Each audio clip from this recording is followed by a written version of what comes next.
Jadi yang namanya outfit itu penting banget dalam vlog review apa segala macam. Harus rapi. Ini baju saya tinggal kaos sudah 3 hari di sini soalnya.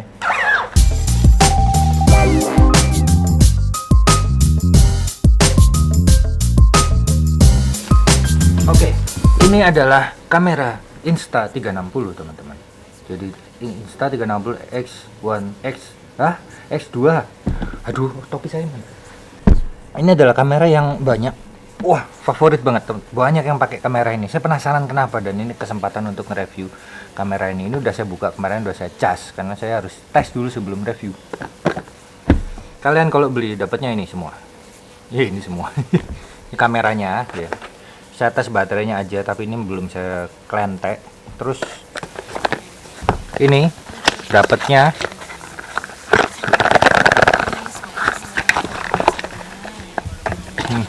banyak. Dapat buku petunjuknya teman-teman, buku petunjuknya. Terus ini Insta360 buku petunjuk. Ini lap ini buat ngelap lensa kalau lensanya ini kotor. Terus dapat stiker buat terpasang di mobil, di motor, di rumah, di studio dan seterusnya. Ini isinya cuman ini aja, kabel charger USB-C, USB A ke USB-C itu. Nah, terus dapat ini tasnya. Jadi ini sebenarnya tasnya. Cuman nggak perlu saya buka ya, karena saya nggak nge-review tasnya, saya nge-review ininya. Jelas kalian dapat ini semua. Ini tidak termasuk. Sorry. Dan kalian dapat ini. Saya nggak tahu ini tambahan atau dapat langsung. Bisa coba tanyakan, ini barang semua ini dari Malang Hobbies yang selalu support saya. Terima kasih, selalu support saya untuk review macam-macam. Ini sticknya ini kayak gini. Memang sticknya punyanya Insta360 teman-teman. Jadi dia didesain untuk kamera ini. Keras banget. Oh, ternyata ditarik aja, bukan diputer-puter. Oke. Tapi tadi ya, kalian kalau narik ini jangan ditarik sama kameranya. Biasanya sih khawatir aja kalau ini punya saya gitu ya misalnya. Khawatir sih narik gini. Aduh. Tapi kayaknya kuat sih. Ininya loh, saya tuh khawatir ininya. Kayaknya sih kuat. Begini teman-teman. Nah, terus gimana mas bawanya? Masa bawanya begini? Kan aneh, madep ke atas. Nah, jangan lupa ini bukan kamera biasa, dia 360. Dia bisa kita hadapkan ke kita dari sininya nanti. Nanti saya tunjukin habis ini. Di sini disebutkan bahwa dia ini anti air. Bentar. Waterproof 10 meter atau 32,8 feet. Invisible selfie sticknya bisa nggak kelihatan. Steadicam mode 5,7K 360 derajat capture, flow state stabilization, dan seterusnya. Ini bisa kalian lihat spesifikasi, nggak perlu saya sebut di sini ya. Bisa kalian lihat nanti di Google apa. Nah, ini saya penasaran dengan anti airnya yang bisa 10 meter. Ini memang modelnya kayak kamera Olympus saya yang underwater, jadi pakai cetek-cetek gini. Ini adalah tempat untuk ngecas. Ngecas, transfer data mungkin juga bisa ya. Saya nggak transfer data pakai kabel ini soalnya. Terus kalau dipasang belakangnya dulu, wah agak sulit emang. Ini tuh, terus ini. Nah, baterai. Baterai jadi kosong dalamnya. Jadi kamera ini separuh lebih ya, sampai sini ya. Separuh lebih. Ini adalah baterai dan layar. Separuh ke atasnya adalah rangkaiannya, kameranya, prosesornya, semua tuh kecil segini sebetulnya, nggak besar. Aslinya loh ya. Cuman ini ada tambahan layar di sini dan baterai. Coba bayangin di sini, set, ya segaris ini loh. Kamera ini sebenarnya kecil banget, aslinya kecil banget. Hanya segini aja, sekotak gini aja. Ini udah saya cas, ini nggak akan kebalik karena ada tulisannya dan ada konektornya di dalam sini, nggak akan kebalik kalian kalau masang.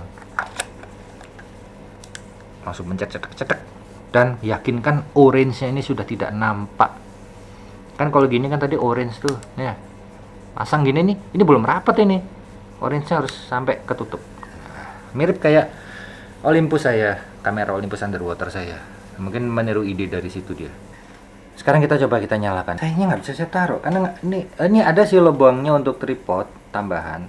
saya bisa ditaruh di meja gitu, tapi saya nggak bawa. Tripodnya Joby saya pakai di sini, saya nggak bawa Joby yang untuk smartphone. Nyalain sebentar. Ini saya izin ya, malang hobi saya kelentek ya ini. Soalnya kalau mau tes di luar ini nggak enak ada gini-gininya. Udah bisnis kita tes jalan. Mana kotaknya? Ini pelindungnya kalian kelentek aja. Biar kalau nggak dikelentek ya gila aja, ini kamera ada plastiknya begini. Ini keren ya. Karena saya nyalain.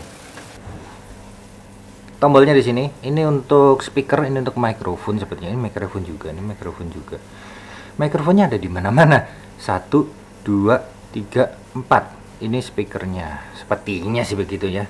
Pencet tombol ini teman-teman kalau nyalain. Nih. Tahan. Nah, nyala dia. Gitu. Nah, kamera 360 itu kalau mau saya mandepin ke saya langsung, ini bisa saya putar di sini. Nih, lihat deh. Mau madep mana sih? Mau madep saya nih, mau madep saya gini bisa. Mau lihat ke atas. Lihat ke atas tuh ada mikrofon. Mentok ini atasnya. Mentok. Nggak bisa.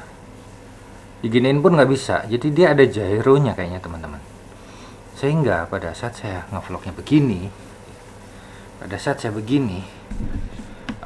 untuk ngevlog jadi tidak menghadap saya tapi menghadap agak ke atas. Ini bisa saya cari dari sini, saya mana tetap kelihatan di sini. Dan uniknya adalah sticknya nggak kelihatan. Iya, sticknya nggak kelihatan teman-teman. Sini, lihat.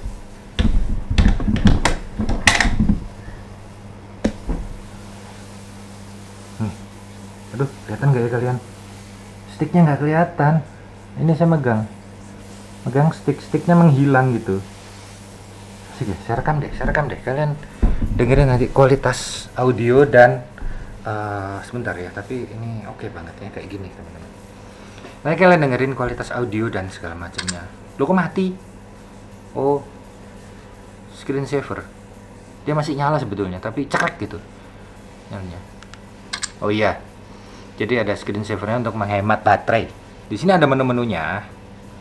Saya nunjukin ke kalian gimana caranya. Sini. Saya sentuh gini, tes. Ayo, tes. Nah, ini ada menu-menunya.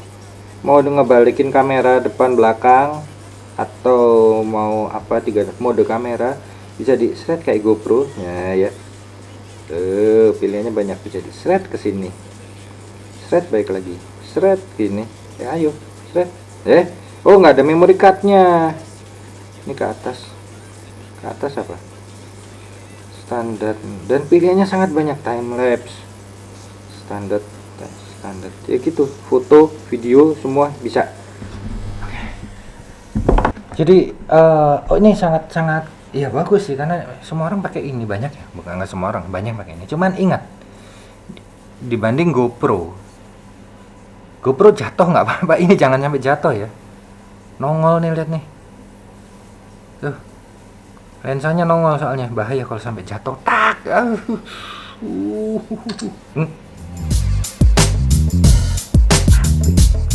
Saya tuh nyari tempat SD card-nya, ternyata SD card-nya di sini, ya ampun, nyelempit banget. Nih tempat SD card nih, di tempatnya kompartemennya baterai. Aduh, kuku saya panjang ya, sorry.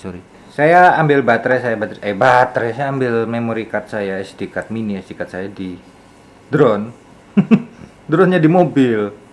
Dan ini saya harus sekalian check out.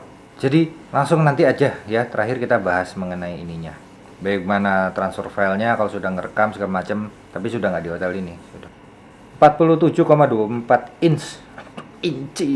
Kita di Indonesia pakai senti. 120 cm ada. 120 cm. Ini kalau dipanjangin maksimum.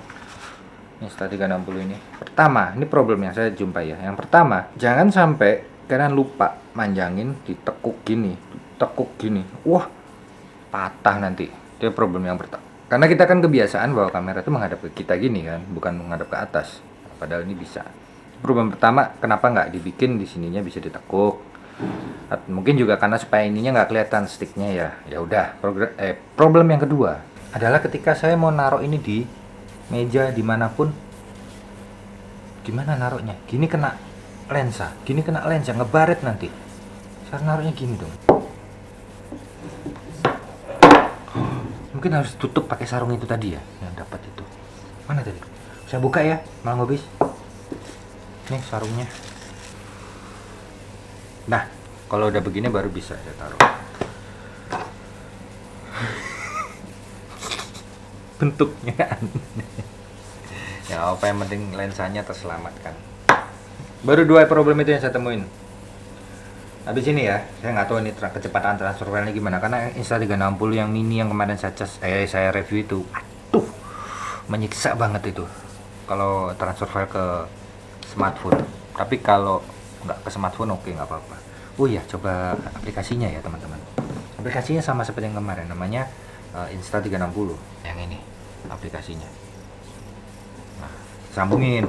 Perasaan belum saya matiin deh tadi. Apa udah saya matiin? Udah saya matiin. Bisa nggak tanpa memory card ya. Bisa nggak tanpa memory card? Pasti banyak yang pengen tahu juga nih. Join, oke, udah langsung ke detect. Terus backup kamera, connecting to Bluetooth segala macem. Set. Oh, mana? Start, firmware update.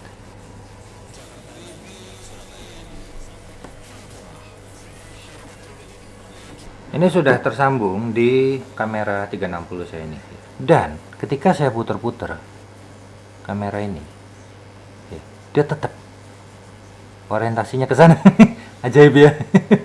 Kecuali kalau saya geser ini. Misalnya saya geser ke saya sendiri deh. Nah, ya. Nah, baru kalau ini diputar-putar gini-gini ya. Dia akan berusaha tetap ke saya arahnya. Ya harusnya nggak boleh digitu-gituin, cuman ya inilah 360, kamera 360 gitu, gini gitu ya. ajaib aja. asik. Dan tangan saya nggak kelihatan kalau lagi megang kamera ya, tangan saya nggak kelihatan kan. Tuh. Bahkan ini menghadap ke atas pun ya begini tuh. Asiknya di situ teman-teman. Terus rekam. Oke, untuk saat ini tidak bisa merekam. Jadi kamera ini tidak bisa merekam ketika tidak ada SD card. Walaupun sudah connect ke sini, saya berharap bisa direkam di memori smartphone saya, ternyata nggak bisa juga. Jadi ya begitu deh. Nggak bisa. Kalau udah nyambung ke HP, kendalinya semua dari HP. Oke, saya turun ke bawah, sekalian check out, sekalian tes kamera ini di tempat yang sepi. Kalau di mall gitu saya malu soalnya banyak orang. Di tempat yang sepi aja lah. Kalian tes audionya, nanti terakhir baru kita tes bagaimana mentransfer filenya dari sini ke smartphone.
Ini tadi saya cuman mau buka galerinya ini dari aplikasi. Lihat buka, lihat hasilnya, kemudian balik lagi ke kamera dia putus. Jadi harus reconnect lagi dan ini kayaknya harus nyala gini. Reconnect. Macet sudah. Nyalain monitornya nggak bisa. Ini reconnecting lagi. Oke, tambahan yang keenam. Saya udah nyatet lumayan banyak ini. Yang keenam itu koneksi tidak ribet, tapi reconnect-nya ribet. Kalau dibilang, oh, soalnya Mas Arya masih connect sama WiFi di sini, masih gini-gini ya.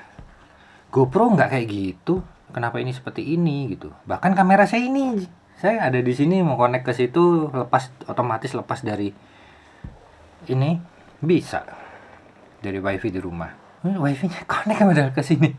Kondisinya lo connect ini. 1x ya, reconnect now.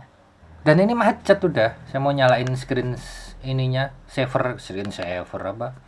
Standby modenya nggak mau nyala. Oke, matiin paksa dulu deh. Oke, connect now. Reconnect lagi. Wake up the camera. Sudah bukan wake up lagi nih, sudah nyala. Jadi harusnya matiin dulu. Nah, ini masalahnya. Yang kalian lihat tadi hasil yang saya rekam itu pelan, slow mo, karena pilihannya untuk video yang 360 itu tidak ada pilihan lain selain pilihannya hanya begini. Jadi kalau mau pakai yang resolusi terendah, mana sih ini ya, saya mau pakai yang terendah nih, mau pakai 3K aja supaya nggak sulit ngeditnya. Untuk 3K FPS-nya hanya ada 100 FPS, makanya jadi slow motion. Dan kan bisa dicepetin mas, ya audionya masalahnya, bukan cuman gambar, audio. Oke. Nah terus kalau mau pakai yang FPS-nya normal, minimal harus pakai 4K 50 fps, 30 fps ada nih. Nah ini baru normal, atau 5,7K 24 fps dan seterusnya gitu teman-teman. Ini sangat menyulitkan ya. Ya ini kembali lagi tergantung kepada kebutuhan. Tapi ada juga pilihan lain. Kalau tidak mau pengen resolusinya bisa paling rendah, itu kalian menggunakan yang bukan 360. 360 nya dimatiin, diganti yang 150, yang artinya hanya satu kamera saja yang dipakai ya. Ini saya nggak tahu nih madep kemana nih. Oh, madep ke saya. Oke.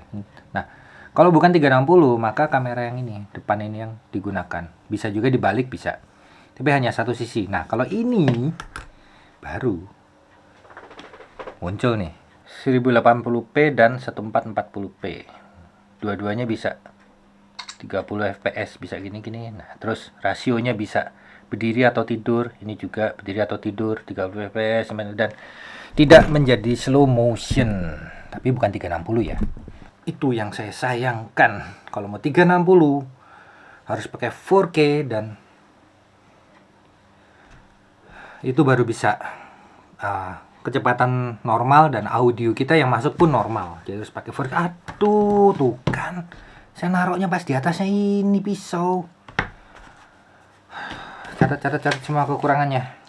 Sekarang kan nggak mungkin kita mau kemana-mana bawa HP kayak gini ya, sambil gini gitu, terus pakai HP gini ya. Nah, aneh banget gitu kan ya. Biarpun bisa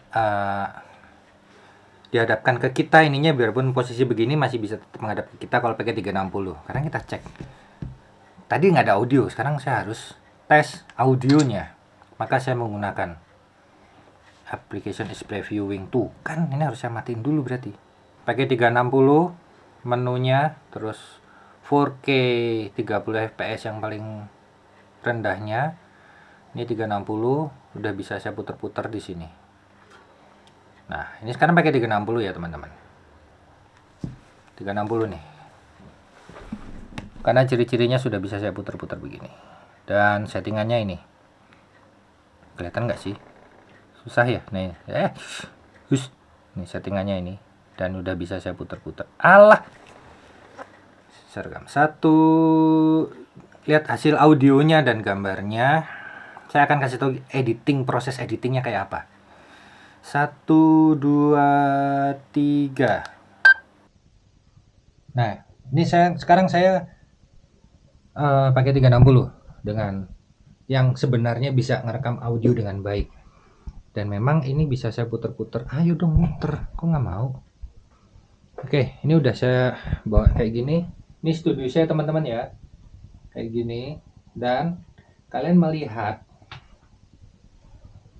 kalau melihat hasilnya bisa muter-muter arah kemana itu bukan dari sini, bukan dari saya mengoperasikan dari jempolnya, apa dari layarnya ini, bukan, dari editing ya, dari editing, bukan hasilnya adalah file 360. Ngerti kan maksud saya? Kembali lagi ke kamera. 1, 2, 3.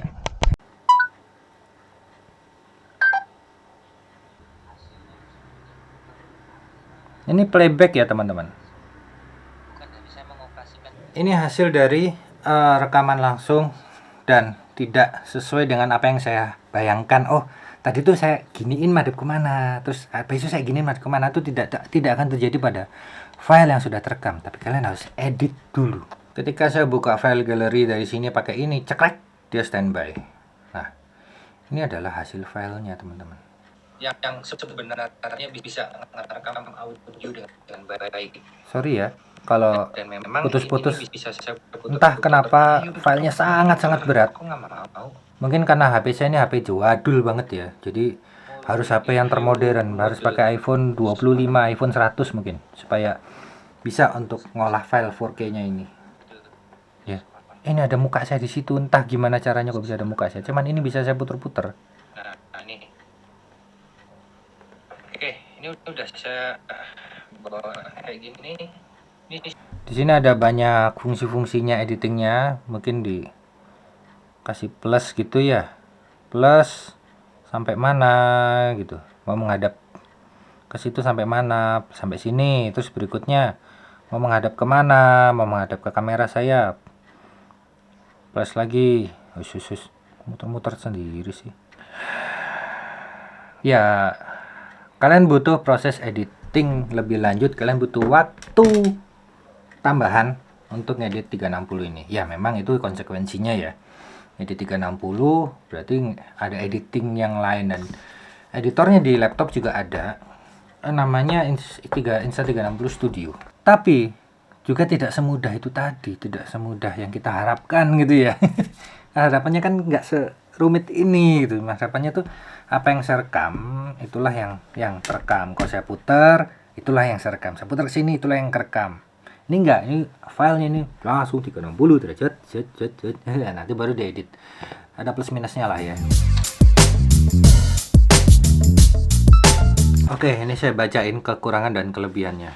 Kelebihannya banyak, kekurangannya pun banyak. Jadi yang pertama, kamera ini untuk kebutuhan fun, just for fun, untuk senang-senang. Dan untuk unique shot, jadi untuk shot-shot yang unik aja gitu ya, yang unik-unik gitu, yang untuk for fun gitu. Tapi tidak bisa digunakan untuk sesuatu yang serius, seperti membuat film pendek, mendokumentasikan pekerjaan tertentu, kecuali arsitek mungkin masih bisa, tapi selain itu saya rasa nggak bisa. Yang kedua, lensanya sangat terekspos atau kurang perlindungan teman-teman. Jadi kalau sampai lupa ya, nggak ada sarung terus kalian taruh gitu, wah ini sayang banget kok sampai ada apa-apa ini. Jadi kalau sampai baret-baret apa rusak, nggak tahu deh, ada yang bisa nyervis nggak, apa diganti lensanya aja bagaimana, saya nggak tahu. Kemudian yang ketiga, nah ini micro SD card tidak bisa langsung dipakai apabila habis kalian pakai di device yang lain. Misalnya habis dipakai di drone ya, di GoPro, masuk sini cek gitu. Nggak tahu, saya GoPro nggak tahu deh. Kalau dari drone masuk ke sini, dia nggak mau, dia bilang SD card error, harus di format menggunakan format FAT-nya dia. FAT, File Allocation Table. Harus sesuai kebutuhannya dia, jadi harus kosongin. Yang keempat, transfer file ke HP lama dan harus sampai selesai. Saya transfer file dari sini ke HP saya, itu nggak boleh sampai screen save atau apa ya, jangan sampai mati, jadi nyala terus dan nggak bisa pindah ke aplikasi lain. Saya pindah aja ke aplikasi lain sambil nunggu proses dan nol lagi, sama kayak yang Insta360 Go yang kemarin saya review. Yang kelima adalah ukuran sensor kamera dirahasiakan oleh Insta360. Saya lihat di BH Photo, di websitenya mereka tulis 1/2,3 inch ukuran sensor kameranya. Mereka dibilang pakai Sony CMOS. Cuman saya ragu, nggak mungkin ukuran sensor kamera 1,23 inch yang sama seperti Mavic Mini, yang sama seperti Mavic Pro, yang sama seperti drone kebanyakan di suasana gelap itu seperti ini hasilnya. Kayaknya lebih kecil dari 1/2,3, kayaknya mungkin 1/3 mungkin ya, atau 1/4 inch, kecil kok ini kayaknya sensornya. Sangat-sangat jelek untuk di tempat yang kurang cahaya. Yang keenam, itu tadi yang baru saya tambahin, reconnect-nya ribet kalau kita sudah kadung disconnect dari sini. Nah, yang mana mungkin karena yang masalah reconnect ribet itu nanti mungkin ada update lah ya dari Insta360, saya nggak tahu. Tapi ya, itulah yang saya rasakan. Apakah ini layak dibeli? Kalau kalian hanya butuh ini untuk sekedar for fun, untuk shot-shot unik, ya nggak apa-apa, beli aja 8 jutaan ini. Untuk sekedar have fun sama shot unik, ya silakan beli, nggak apa-apa. Tapi kalau untuk kerja, untuk apa segala macam, ini bukan untuk itu. Peruntukannya bukan untuk itu. Masih bisa dipakai kerja GoPro. Kalau ini saya rasa enggak. Untuk link pembelian, linknya mau klik langsung beli ada di deskripsi video ya. Dah, ini harus saya kembaliin. Dipinjemin oleh Malang Hobi soalnya. Next, saya mau nge-review. Alah, tuh kan naruhnya nggak bisa cepet ini ya, memang bukan buat kerja, memang buat fun. Next video saya mau nge-review ini drone. Ini juga dari Malang Hobis, MJX Bugs 16 Pro.